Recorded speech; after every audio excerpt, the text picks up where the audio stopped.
Ahí está bien, hermano. Bueno, hermano, vamos a estar iniciando con el estudio del Catecismo Mayor de Westminster, pregunta 33. Esta pregunta se refiere al pacto de gracia, cómo es administrado y de qué manera es administrado el mismo. Me gustaría orar, ya que lo que nosotros hacemos es para Dios, es para nuestro Señor y también para que nosotros podamos aprender a aplicarlos en nuestras vidas. Oremos, hermanos. Dios amado, eterno, te doy gracias por tu palabra.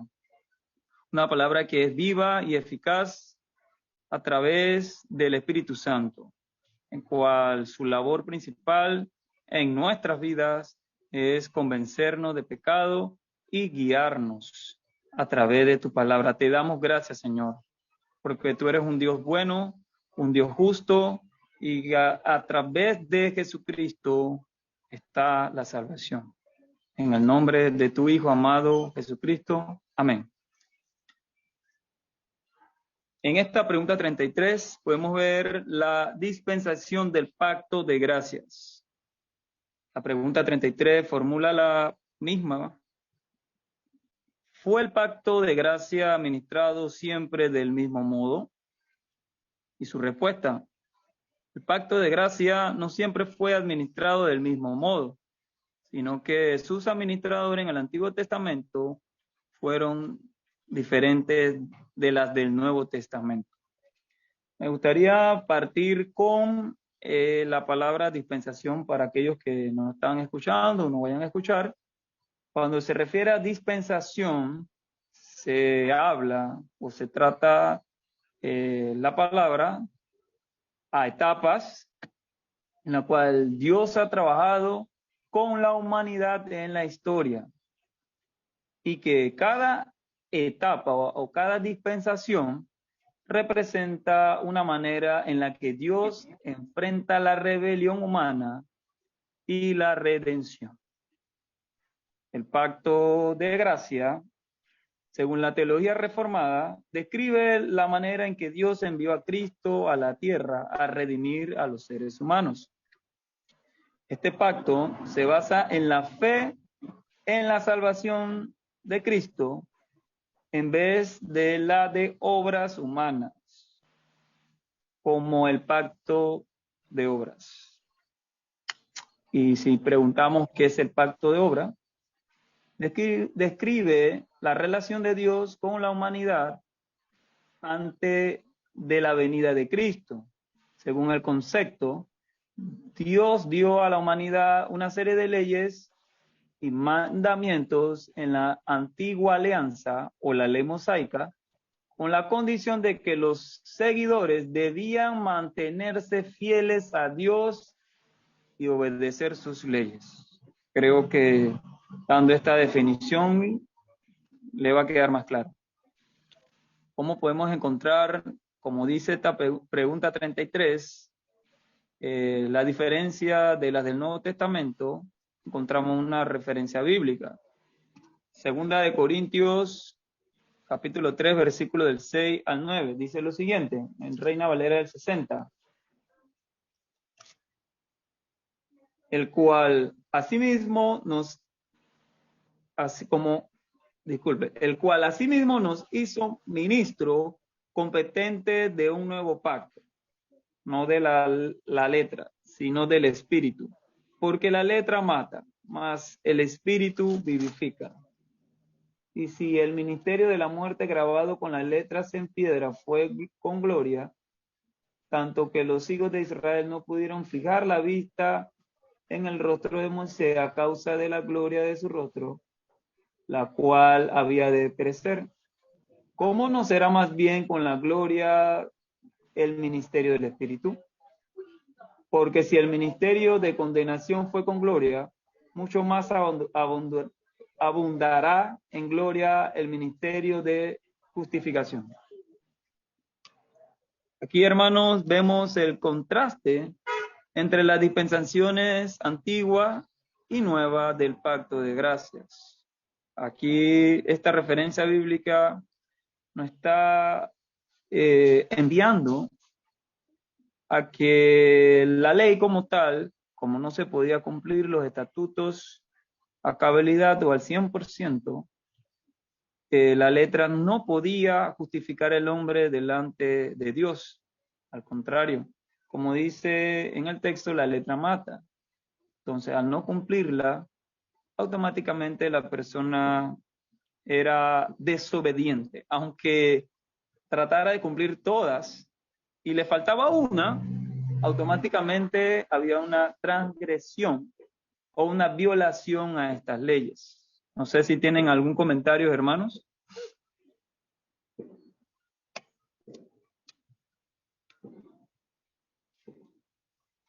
Continuamos.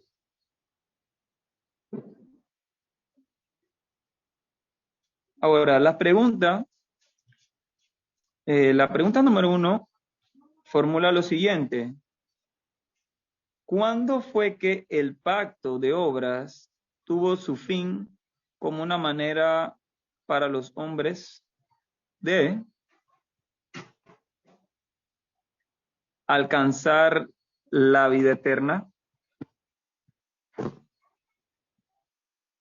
Su respuesta, el pacto de obras como una posible manera de alcanzar la vida eterna tuvo su fin cuando nuestros primeros padres comieron del fruto prohibido.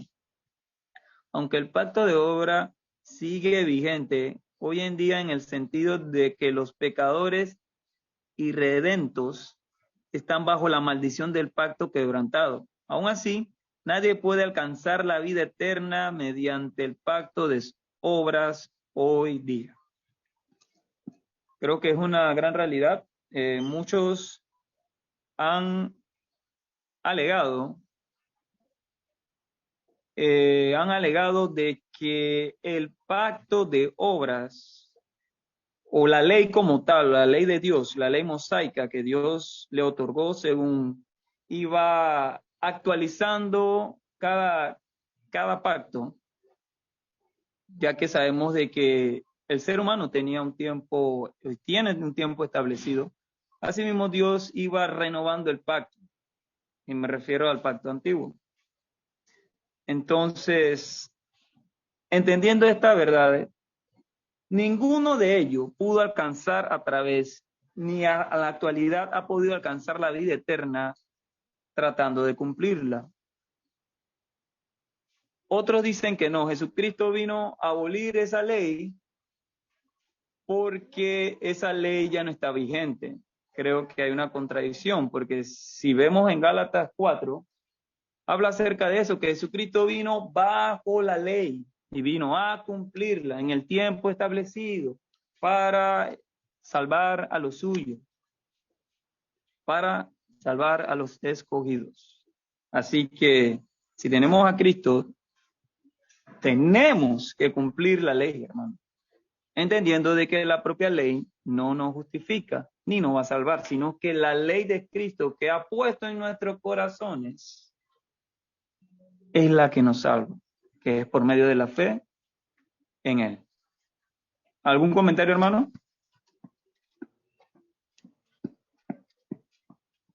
Sí, hermano Jairo, nada más. Sí, voy a hacer un comentario de lo que dijo, pero también para decirle si puede prender la cámara para que sea la imagen de su rostro la que se transmita, porque es el que está hablando ahorita, ¿no? Pero bien, sí, es interesante esto, porque el Señor, en su plan, nos manda, nos pide obedecer la ley. Obedecerla. A sabiendas de que, bueno, la ley no es la que nos va a justificar, pero es un requerimiento de Dios para mostrar su gracia también. Entonces, es interesante esto. Es interesante esto porque la única manera que el hombre pudo alcanzar la vida eterna era precisamente suscribiéndose al pacto de gracia a través de la fe. Pero el pacto de gracia, las obras que nos permite posteriormente realizar son las obras de la ley, las que precisamente nos marcan el camino de perfección y de agrado a Dios. No nos van a salvar, porque no es por obras, es por gracia. Pero sí el Señor nos ordena y nos ayuda, nos da el poder por esa misma gracia para poder hacer esas obras de la ley. Era todo mi comentario. Sí, es cierto, hermano, así es. Es que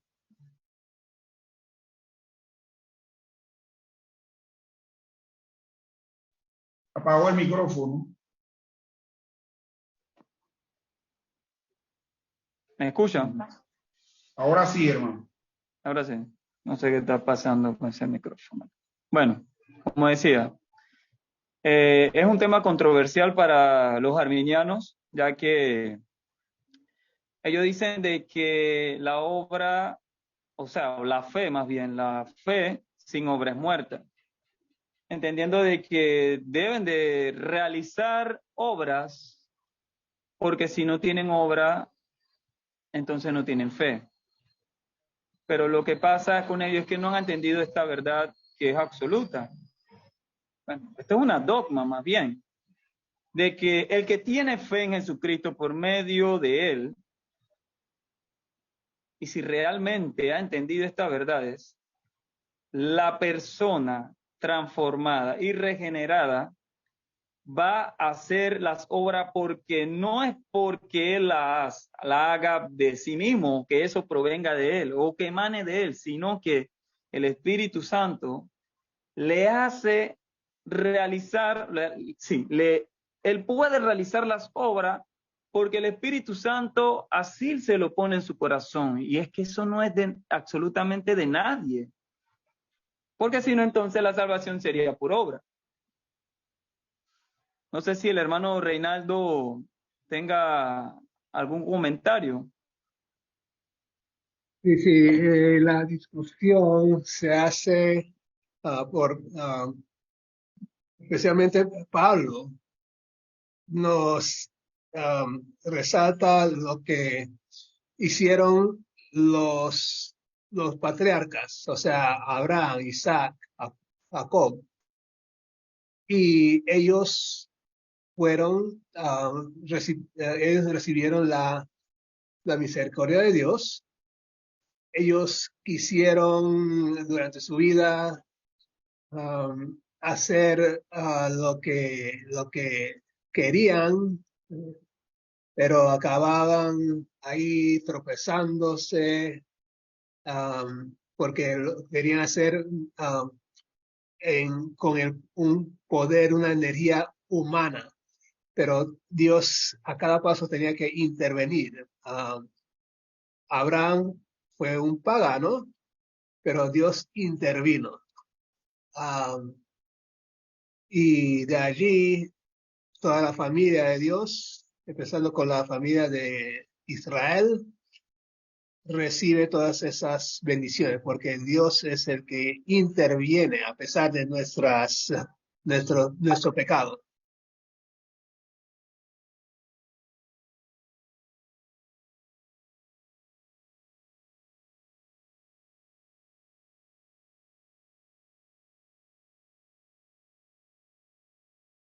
Sí, y la otra cosa aquí es cuando llegó la ley de Moisés,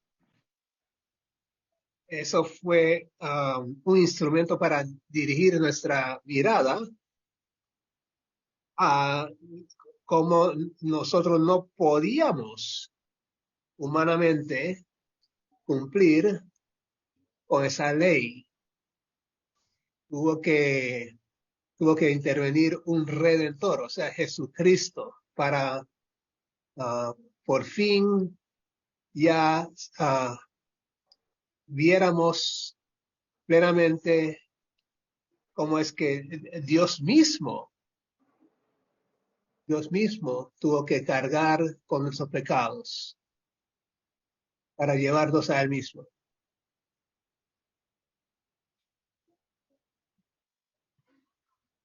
Así es, hermano. Definitivamente es así. Es que la ley nos lleva a Cristo, exactamente por nuestras incapacidades. Vamos a pasar a la segunda pregunta. Y esta pregunta dice lo siguiente.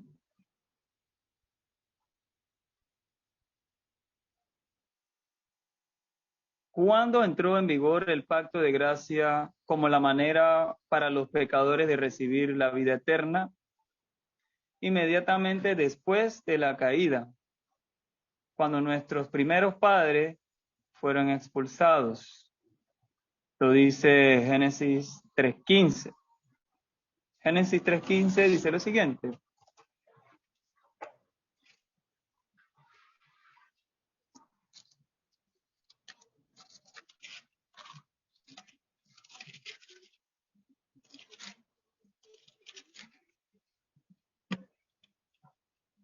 Y pondré enemistad entre ti y la mujer, y entre tu simiente y la simiente suya. Esta te herirá en la cabeza y tú le herirás en el calcañar. Esta cita bíblica es una cita que, por lo que he podido entender, es una cita que apunta a Cristo. Es una cita que es una cita que marca a Cristo entre la lucha del mal y del bien. Aunque nosotros sabemos de que ese momento Dios ya había establecido esto y de que a pesar de la transgresión que cometió el hombre, ya esto estaba dentro de los planes de Dios. Yo he escuchado a muchos que dicen de que el momento que Jesucristo murió en la cruz, entró a regir o en vigor el pacto de gracia. Vemos que realmente no es así. La Biblia habla en todo, desde el Antiguo Testamento al Nuevo Testamento, de que siempre el Señor ha tenido misericordia. Porque si no la hubiese detenido, nos hubiera exterminado. ¿Qué ustedes opinan, hermanos? ¿Qué opinan de esta afirmación que le acabo de dar?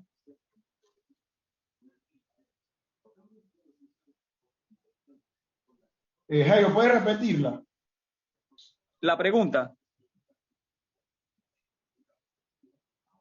¿Me No, escucha, la hermano? afirmación que dijiste, Sí. la afirmación que dijiste. Que muchos dicen, y he oído, de que el pacto de gracia entró en vigor cuando Jesucristo murió en la cruz del Calvario y resucitó. Bueno, eso es lo que nos enseñan, Jairo, los que no se acogen a la teología reformada, a la teología del pacto, etcétera, van a decirte precisamente eso, que entró en vigencia el pacto de gracia en el momento que Cristo derrama su primera gota de sangre en la cruz y de ahí en adelante, pues, o sea, que todo lo que pasó antes era pacto de obras. Y cuando nosotros vemos precisamente en la Biblia, es como lo que está apuntando la respuesta de esta pregunta de comentario del catecismo. El pacto de gracia entra en vigor desde el momento después de la caída, cuando Dios a cada uno de los participantes les endilga sus castigos. Le dice al hombre esto, a la mujer lo otro y a la serpiente también. Es ahí donde empieza a regir ese pacto de gracia, porque al principio de todo eso, Dios hace un pacto con Adán y un pacto de redención. Entonces, pensar de esa manera es pensar, obviamente, de manera errónea, pero ¿cómo no vamos a pensar o cómo no van a pensar todavía algunas personas de esa manera si eso es lo que se enseña en las iglesias? Lo que se enseña en la iglesia evangélica en general es así. Tristemente, mi estimado Jaime. Así es, mi querido hermano César. Lamentablemente es así. Y bueno, la pregunta 3 formula la misma interrogante para muchos, ¿no? Dice, ¿por qué es incorrecto decir que el pacto de gracia comenzó cuando Cristo fue crucificado? Y su respuesta, porque la Biblia claramente enseña que el pueblo de Dios en todas las edades después de la caída es salvo únicamente por gracia. Ahí está nuestra respuesta. Es que siempre hubo... Y no sé qué puede decir el hermano Reinaldo, pero cuando tú ves a Abraham recibiendo la orden de Dios de que deje a su parentela, que deje a su padre y que vaya a la tierra que él iba a mostrar, el comentario mismo de la Biblia es que creyó a Abraham y le fue contado por justicia. O sea, fue por fe, pero a Abraham se asió de la gracia de Dios. ¿Por qué? Porque él no se merecía que Dios lo llamara para decirle que se fuera de su casa y de su parentela, que iba a ser de él una nación grande ni nada de eso. Eso fue gracia de Dios. Y fue al creer a Abraham eso que le fue contado por justicia. Entonces vemos un ejemplo de que después de la caída, todo el tratamiento que tuvo Dios con el ser humano fue así, a través del pacto de gracia, atribuyéndole o mandando gracia al ser humano. No fue de ninguna otra manera. Y poco a poco, o sea, que más y más vemos que Dios utilizó a seres humanos para gloriarse a sí mismo. Y hay cosas que parecieran accidentes, pero no es accidente con Dios.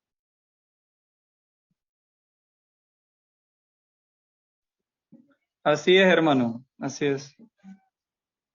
Muchos se agarran a decir, porque he escuchado en las redes sociales, que Dios está a la marcha, o sea, inventándose, está haciendo las cosas improvisadas, que se le escapó el pecado, porque entonces, o sea, he escuchado todo este tipo de cosas y es ahí el problema de no entender las verdades bíblicas, de no apegarse a las confesiones, a los catecismos, porque la Biblia es clara en cuanto a eso.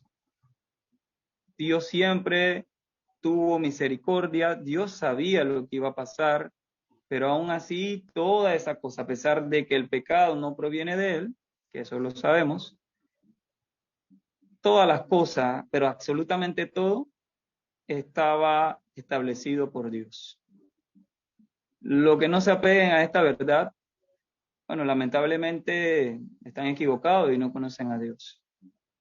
Dice la pregunta número 4. ¿Qué error relacionado a este asunto es muy común en nuestros días? Muy buena pregunta en nuestra actualidad.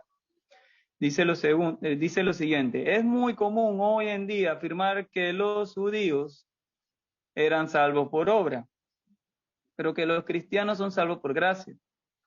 Los que mantienen este punto de vista afirman que el pacto de obra, como una manera de lograr la vida eterna, no finalizó hasta el Calvario. Me gustaría escuchar al hermano César primero y después el hermano Reinaldo.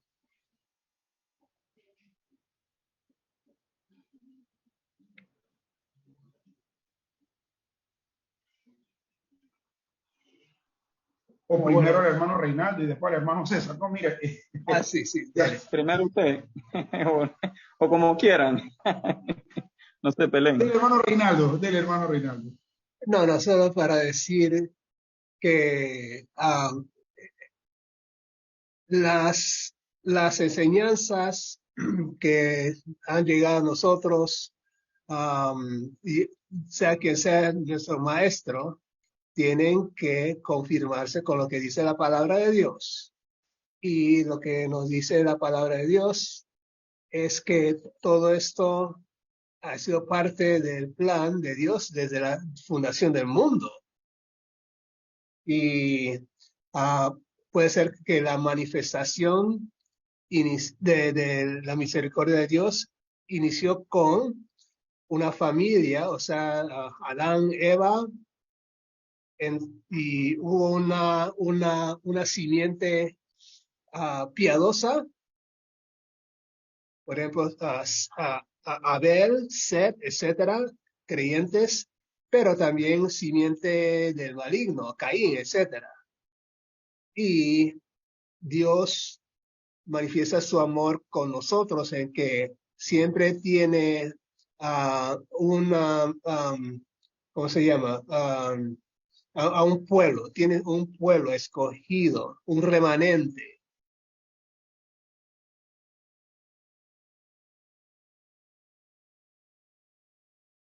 Y la otra cosa es que, sí, Okay. y que ese remanente lo vemos en el Antiguo Testamento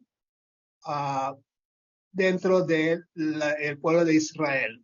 Los creyentes estaban dentro del pueblo de Israel y pocos gentiles creyentes. Ahora Dios ha deshecho esa separación entre judío y gentil. Ahora todos los creyentes estamos dentro de la iglesia, sin distinguir tipo de raza que tenemos. Ahora es el creyente y el no creyente, y dentro de la iglesia es donde vemos esa manifestación que Dios quiere que desarrollemos, que lleva a ver cómo el evangelio se esparce por todo el mundo. Es a través de su iglesia y en la tierra, y llegaremos a esa manifestación eterna en los cielos.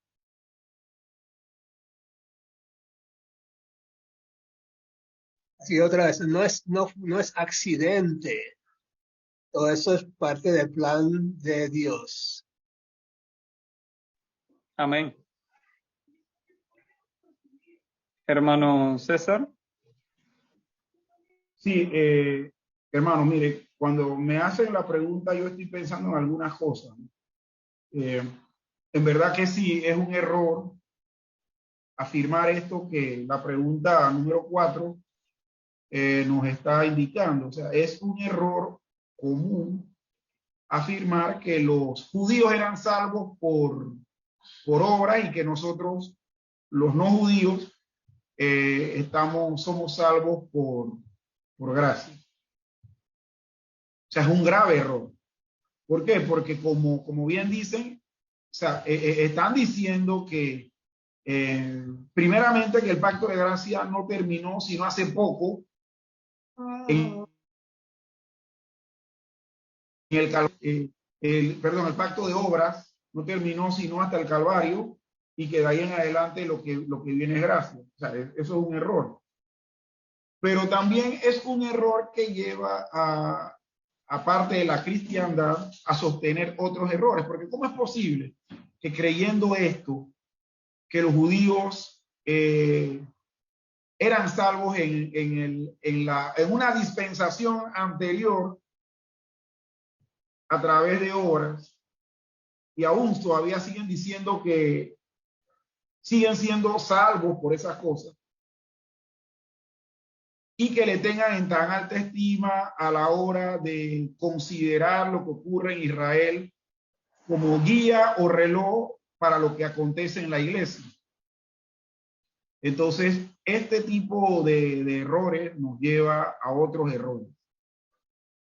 Hoy, de manera así muy casual, pasó un señor que venía pasando por la calle, se quedó mirando el letrero y me preguntó que si aquí hacíamos o teníamos una iglesia. Yo le dije, sí, teníamos reuniones los domingos, los miércoles de oración y los viernes estamos teniendo estudios bíblicos. Entonces él me empezó a decir que sí, que si nosotros predicábamos sana doctrina. Bueno, yo le dije que sí. Bueno, el señor, que se veía muy intencionado, un señor mayor que, por lo que me dijo, viene de la mesa de Veraguas, me empezó a decir una serie de prácticas que la iglesia de sana doctrina tiene que hacer para ser salvo. O sea, y yo le estaba escuchando, y miren que por respeto a la edad de él, le hablé con esta paciencia que a veces yo no suelo tener. Se lo digo, hubiese sido eso un joven, yo lo hubiese regañado posiblemente, o le hubiese levantado la voz y lo hubiera hecho sentir mal, qué sé yo, por semejante cosa que me dijo.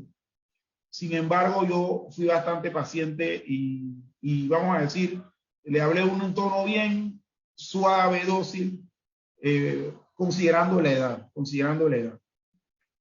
Pero sí tuve que darme cuenta en medio de la conversación que este hermano, este señor que vino preguntando si aquí operaba una iglesia, está precisamente sumergido en este tipo de pensamiento.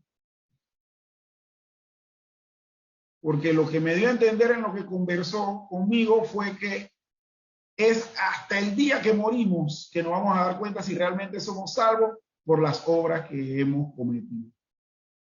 Entonces, bueno, yo al final, de manera muy cortés, me despedí, pues, porque honestamente tenía que despedirme, tenía que seguir votando algunas cosas y prepararme para poder iniciar la emisión del estudio de hoy. Pero esto es algo que nos lleva a tener esta mala interpretación, o este error nos lleva a tener otros errores y nos lleva a ser fundamentalistas. El señor que pasó por acá por la casa y conversó conmigo tenía un alto fundamentalismo dentro de su vocabulario o de su forma de pensar, tanto así que hasta de la ropa y del diezmo habló. Entonces eso es muy importante, que nosotros podamos acariciar, y no solamente acariciar, sino internar este tipo de enseñanzas y solidificarlas para así no caer posteriormente en errores iguales o más graves que pensar. Y la que hacemos cuando nos metemos en ese error de fundamentalismo es que regresamos a la ley y ni siquiera los judíos cumplieron la ley. Es el primer concilio de Jerusalén. Ahí se dijo que la carga no se les diera esa carga a los gentiles que ni siquiera los judíos pudieron cumplir.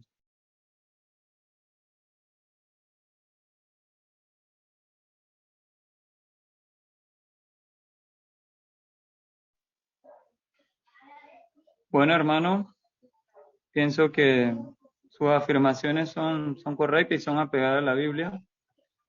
En la actualidad se ve mucho de eso. Y bueno, es lamentable porque tratan de reducir la obra de Cristo, sin entender de que siempre el pacto de gracia se ha mantenido desde el principio, o sea, y me refiero desde el momento de que Adán y Eva, nuestros padres, pecaron. Desde ese punto empezó a entrar en rigor el pacto de gracias. Jairo, es que nosotros podemos decir, con lo que hemos visto hasta ahora, que el pacto de gracia ha sido el pacto más largo que Dios ha interpuesto al ser humano. O sea, lo que muchos enseñan es que realmente el pacto de gracia es reciente y que el pacto de obra es el que asoló a la humanidad a través de la historia, cuando es todo lo contrario. Cuando es todo lo contrario. El pacto de obra fracasó por la desobediencia de Adán y de Eva, y hasta ahí llegó. Dios inmediatamente estableció su pacto de gracia. Así es, hermano, así es. Y según la lógica cristiana y bíblica, el pacto de obras, y como lo dice el apóstol Pablo, era para mostrar realmente lo que era el hombre, que era un ser incapaz, imposibilitado por su propia fuerza y obras, de poder alcanzar a un Dios tan justo y santo, porque su ley era buena, pero al mismo tiempo, irónicamente, hacía al hombre maldito por no cumplirla. Y esto es lo que siempre he escuchado en algunas iglesitas por ahí, para no mencionarla ni darle fama a ninguna denominación, de que el pacto de obra, la ley no sé, la ley, lo otro, que hay que cumplir la ley, no, que la hora entró en vigencia, somos salvos por la gracia del Señor, entonces se contradicen diciendo que hay que cumplir la ley, de que hay que hacer obras para salvarse. Entonces, es una triste realidad, que el Señor tenga misericordia de ellos, pero si escuchamos esto, hermanos, nos toca corregir. No tanto por ellos, porque tal vez ellos se van a mantener con su postura, sino por aquellos que escuchan, que están con esa comezón de escuchar la palabra del Señor y que no tienen un conocimiento, o sea, son indoctos, pero es algo que lamentablemente es muy, muy feo y muy triste a la vez. Continuemos, hermanos. La pregunta número 5, ya que son solamente 6 preguntas, por eso he tratado que usted intervenga, porque es corta, de verdad que es muy corta esta pregunta, pero muy interesante. Dice la pregunta número 5, contrario a dicho error, entendiendo todo esto que hemos desarrollado, ¿cuál es el principio que el catecismo declara? Su respuesta. El catecismo enseña la unidad del Antiguo y el Nuevo Testamento en un solo pacto de gracia. De acuerdo al catecismo, desde la caída de Adán ha existido solo una vía de salvación. Muy clarito.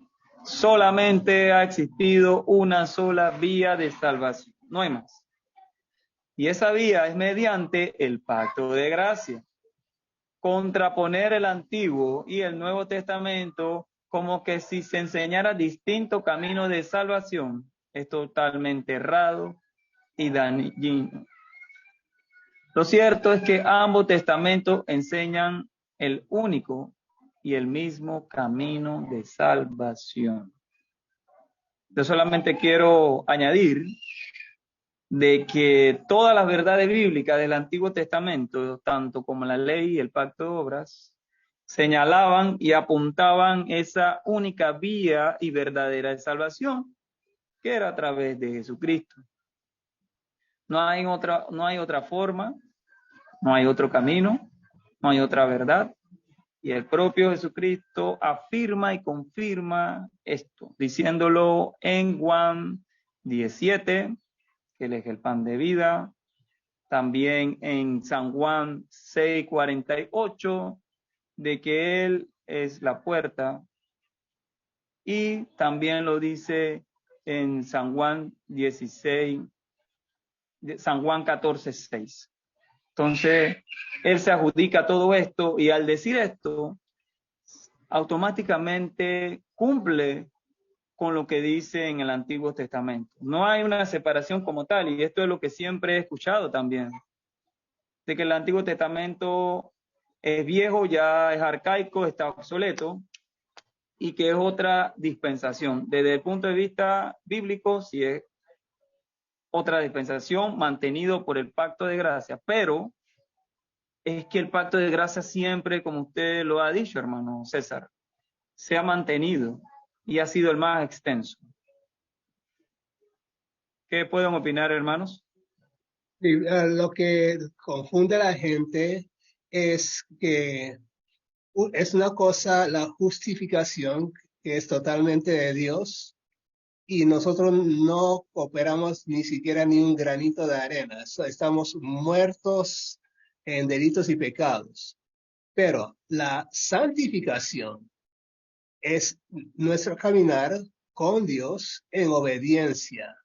Y allí sí nosotros tenemos que obedecer a Dios y actuar según el mandamiento de Dios. Pero no es para salvación, es porque ya Dios nos ha salvado.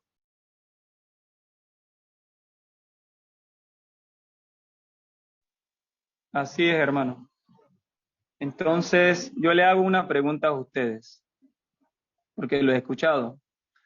¿Cómo los primeros habitantes, y me refiero a todos aquellos que vivieron en el Antiguo Testamento, refiriéndome a todos los personajes bíblicos, aún también aquellos que eran parte del pueblo de Israel, cómo ellos se salvaron si tenían que cumplir las obras, o sea, la ley? Para que le queden claro a aquellos que no van a escuchar o no están escuchando.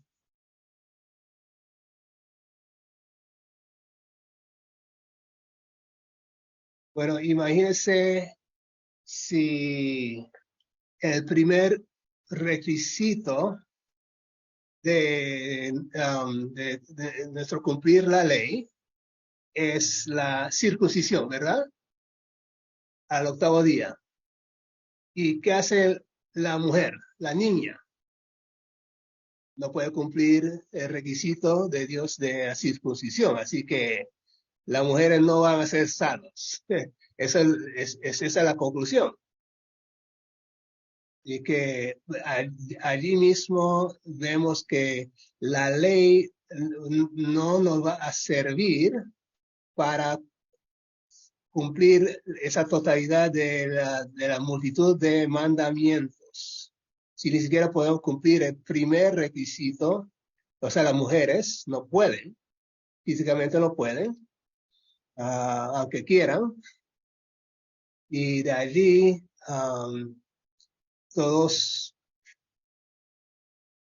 nos falta obediencia, empezando desde nuestros pensamientos. No podemos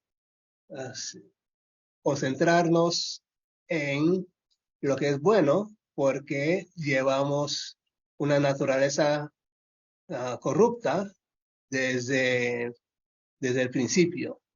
Y es Dios quien tiene que intervenir por medio de su Santo Espíritu. Eso empieza desde el Antiguo Testamento hasta hoy.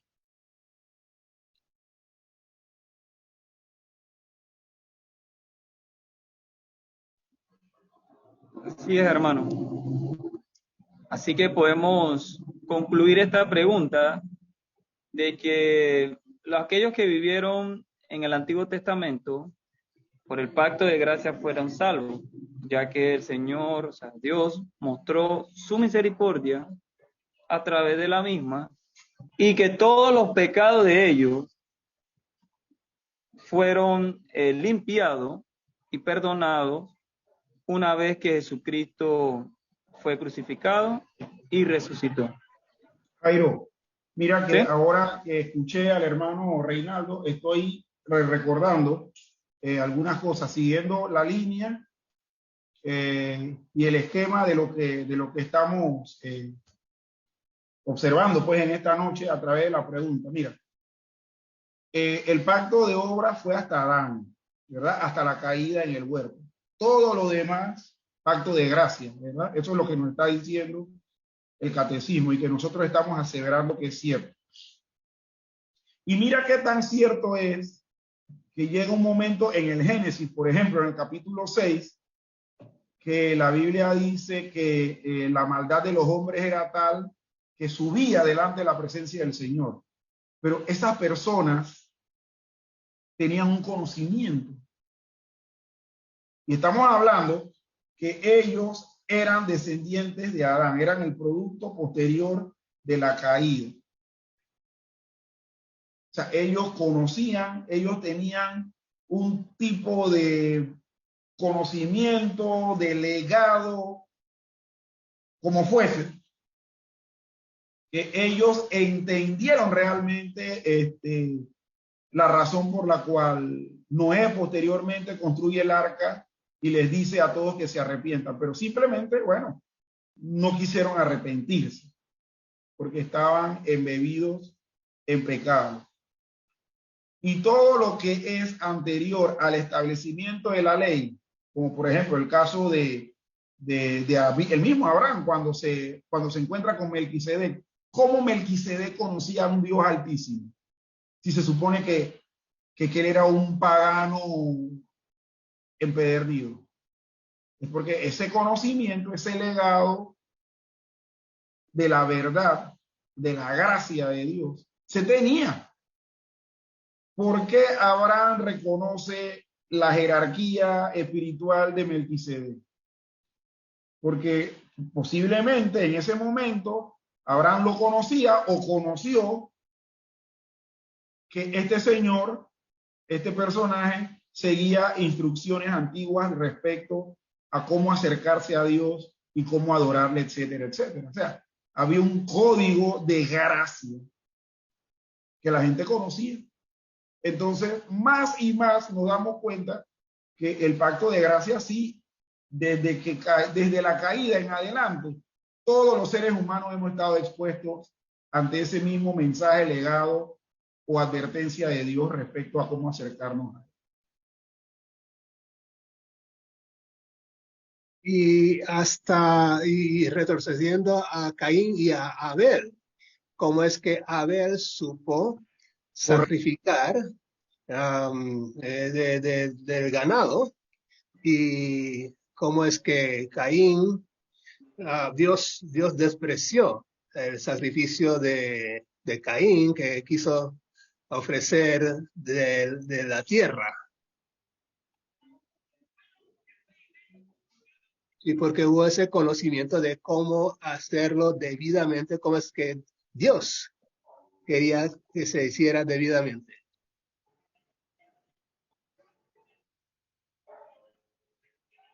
No, hermano, así, hermano, de verdad que muy buenas intervenciones.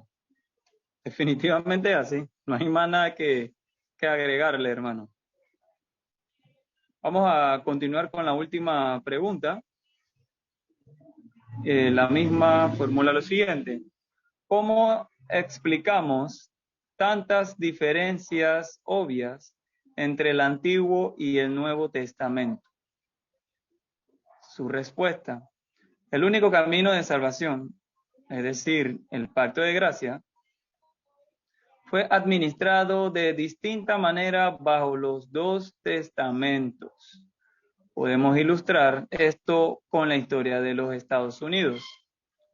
A lo largo de su existencia nacional, los Estados Unidos han tenido la misma y única constitución, pero dicha constitución ha sido administrada en ocasiones por un partido y en otras por otro partido.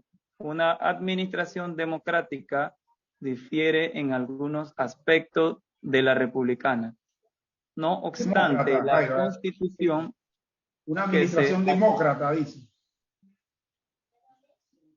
Sí, disculpe. Una administración demócrata difiere en algunos aspectos de la republicana. No obstante, la Constitución que se administra es la misma. Yo creo que está muy claro. O sea, siempre se ha mantenido el mismo pacto de gracia, pero este pacto de gracia no ha cambiado. Solamente la administración como tal, o sea, viéndolo desde un punto de vista humano, ha sido, digamos, dirigido con el fin de que Dios ha establecido. Sí, porque no quiero decir de que ha cambiado o se ha modificado, sino que podemos decir más bien que ha sido renovado, pero con la misma esencia de ese pacto. ¿Qué dicen, hermano? Así mismo. Yo le quería preguntar al hermano Reinaldo si realmente la Constitución de Estados Unidos es la misma de siempre. Nunca la han renovado. O nunca le han hecho enmiendas, ni nada de eso. Sí le han hecho enmiendas. Sí. Pero el punto es que aunque hayan enmiendas, sigue siendo el documento base del país. Bueno, lo que iba a comentar entonces es precisamente eso, ¿no? Mire, este estudio hoy ha sido corto, pero muy consistente. Entonces, uno puede llegar a concluir hoy que uno se quitó una venda. Yo pertenezco a un grupo de cristianos. No voy a decir el nombre porque, bueno, es un nombre que de una vez va a identificar quiénes son, y yo lo que menos quiero es que ellos estén sabiendo que yo estoy mencionándolos aquí. Pero estaban en estos días discutiendo el caso este del apóstol, entre comillas, Amós Arracera. Entonces, diciendo que sí, que era un profeta fallido, que un falso profeta, perdón, pero que bueno, que él tiene que, lo que dieron a entender en el grupo, y es un grupo de bautistas, hermano. Ahí sí voy a mencionar la denominación. O sea, dijeron que él tenía que reivindicarse, pues, como profiriendo en algún momento una profecía buena, que no sea falsa. Y yo intervine, yo le dije, hermanos, discúlpenme mi atrevimiento, o sea, yo tengo que respetar la opinión de todos aquí, pero yo me parece inaudito, le dije, que ustedes, siendo bautistas, estén pensando eso. Yo le dije, el don de lengua, y yo no sé si ofenderé, le dije, pero el don de lenguas no existe. Y no existe por la sencilla razón de que el don de lengua es un don de señal. Y los que hacían las señales eran los apóstoles. Ya basta, le dije así, pero el tono mío fue un tono de regaño. Ya basta. Ya quítense esa venda. Entonces, bueno, dejé la conversación ahí. Y hasta el momento no me han hecho ninguna riposta, ¿no? de lo que yo dije. No sé si les cayó el regaño o qué, pero el asunto que quiero, por lo cual menciono eso, es precisamente con este tema. O sea, ya es tiempo de que, si es que teníamos alguna duda en cuanto a cómo se administraba el pacto de gracia a lo largo de la historia, o sea, ya no tengamos duda. O sea, no fue administrado de la misma manera, pero fue el mismo pacto. Entonces, si ya nosotros nos quitamos la venda, bueno, el hermano Reinaldo quizás se la quitó hace ya muchas décadas atrás, pero nosotros que apenas estamos quitándonos la venda, tenemos que hablarles a las personas en ese tono, ya quítate la venda, porque siempre Dios se ha acercado al hombre en tonos de gracia, en tonos de caris, y no de otra manera. ¿Por qué? Porque todavía siguen los hermanitos, los cristianitos, pensando esas cosas. O sea, independientemente del tono que usemos, ya sea un tono así como el que usé en el grupo, o de repente una conversación un poco más calmada, pero que le digamos eso. Porque si no se lo decimos, como dice el sabio dicho, el que calla otorga. Y que ya sea pues el inicio pues de una nueva era. Yo estoy ya hablando como político, pero bueno, que sea el inicio de una buena era, una nueva era, en el cual ya entre los cristianos el pensamiento sea diferente, entre los cristianos actuales me refiero, que sea una época diferente, que nos dejemos convencer de lo que dice la Biblia a través de su Santo Espíritu. Y que ya dejemos de estar teniendo dudas, que si acaso, que si por las moscas, no. O sea, la Biblia es contundente y el fallo que nosotros hemos tenido es precisamente incredulidad. Pensar que pueden haber otras opciones para que ocurran las cosas y se den los tiempos y las sazones del Señor. Acordémonos que lo que pasó en los tiempos de los jueces, que todo el mundo hacía lo suyo y sufrieron duras consecuencias, pero ahora tenemos la Biblia que Dios nos ha dado, am, y no tenemos excusa para hacerlo todo a nuestra manera. Tenemos ya cómo hacerlo de la manera que Dios nos ha dirigido. Así es, hermano. Definitivamente es así. Ojalá pudieran entender, ¿no? Ojalá pudieran ver de que es Dios solamente que mantiene su pacto y el hombre le toca cumplirlo, que es Dios que establece la regla del juego, como decimos nosotros, y que el hombre solamente le toca acatarla y aceptarla tal cual como es. De que ese pacto de gracia se ha mantenido desde mucho tiempo, de que el pacto de obras está allí para que el hombre le quede claro de que es a través de Cristo, que es la única salvación que ha habido, el hombre pueda ir, porque el hombre sabemos de que está imposibilitado, no puede hacerlo por su propia fuerza, y que a través de Cristo somos salvos. El que no quiere entender eso, bueno, si quieren idolatrar y volverse judío mesiánico, que por cierto, eso a mí me choca.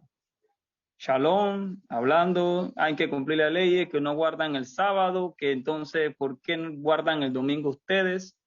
Y son latinos, con nombres como Miguel González, por ejemplo, no es que conozca a alguien así, y tampoco tengo nada en contra de los peruanos, pero quiero mencionar a Perú, que muchos le veo el físico, digo, pero este es peruano, este es brasileño, este es de América, y tienden, como dice el hermano César, que lo leí también, por cierto, en uno de los panfletos del reverendo Carlos Cruz, como que si Israel fuese la base de inspiración profética aún vigente. A mí me da mucha tristeza el que no entiende de que el pacto de gracias está desde hace mucho tiempo, desde que cayó el ser humano de la gracia del Señor. Entonces me atrevo a decir de que vive totalmente alejado de la verdad de Dios. Oremos por ello y bueno, si nos toca hablar con algunos, que por cierto sé que le va a tocar y que le ha tocado, yo prefiero decirle la verdad claramente, aunque le duela. No me gusta estar suavizando absolutamente nada porque me siento como falso. Ese es mi sentir. Así que oramos, hermanos, para que el Señor tenga misericordia. Me gustaría leer por última vez la pregunta 33, en la cual dice lo siguiente: ¿Fue el pacto de gracia administrado siempre del mismo modo? Y su respuesta: el pacto de gracia no siempre fue administrado del mismo modo, sino que sus administradores en el Antiguo Testamento fueron diferentes de las del Nuevo Testamento. Me gustaría orar, hermanos. Oremos. Amantísimo Padre eterno, Dios trino, te damos gracias por tu verdad. Te damos gracias por tu pacto. Sabemos que nadie es merecedor de Cristo, y ni que tú hicieras un acuerdo, obviamente que era para gloriarte. Antes de la fundación del mundo ya estaban en tus planes misteriosos. Porque el hombre siempre tiende a alejarse de las verdades, a pesar de que, como dice Romanos 1, de que las cosas invisibles se volvieron visibles y de que ningún hombre tiene excusa delante de ti. Es aplastador porque habla en tiempo pasado aquellas personas que no pudieron abrirse esa verdad porque ellos mismos se hicieron necios. Y que tú, Señor, aún tenías misericordia y mantienes tu misericordia en la actualidad para aquellas personas que mantienen esta misma posición delante de ti. Tercos, contumaces, tratando de hacer las cosas como más le parezca, tratando de satisfacer su ego y su orgullo, y que no ven que Dios es misericordioso, pero que detesta tanto la injusticia.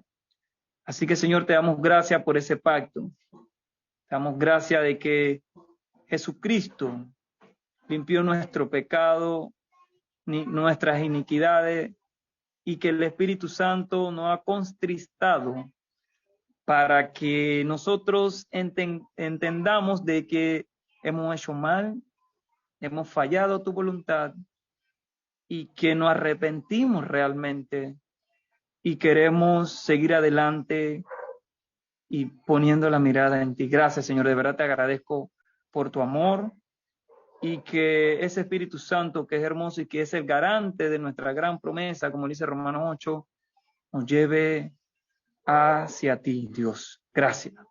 En el nombre de Jesús. Amén. Cantemos todos el